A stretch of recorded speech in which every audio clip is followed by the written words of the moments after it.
আমাদের আরেকটি সমীকরণ আছে, এই সমীকরণে আমাদের বিজয় লাভ করতে হবে। আর এই সমীকরণে বিজয় লাভ করতে পারলেই ভারতের দাসত্ববাদ শেষ হবে, ভারতের চাটুকাদের দাসত্ব শেষ হবে, ভারতের গোলামি করা শেষ হবে, ভারতের পাঁচ আটা কুত্তাদের এই সমীকরণে টপকে দিতে হবে।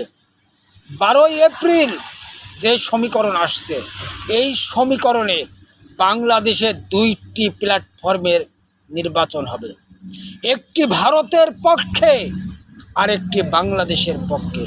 ভারতের পক্ষে থাকবে বিএনপি, ভারতের পক্ষে থাকবে রাষ্ট্রপতি, ভারতের পক্ষে থাকবে আসিফ নজরুল, ভারতের পক্ষে থাকবে সেনা প্রধান।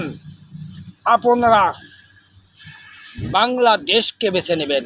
বাংলাদেশের পক্ষে সকল আলেমুলামারা, বাংলাদেশের পক্ষে থাকবে দেশপ্রেমিকরা।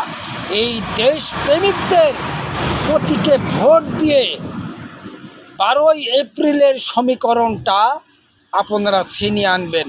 তাহলেই ভারতকে আমরা কড়া জবাব দিতে পারবো, ভারতের পাঁচ আটা কুত্তাদের চরম জবাব দিতে পারবো।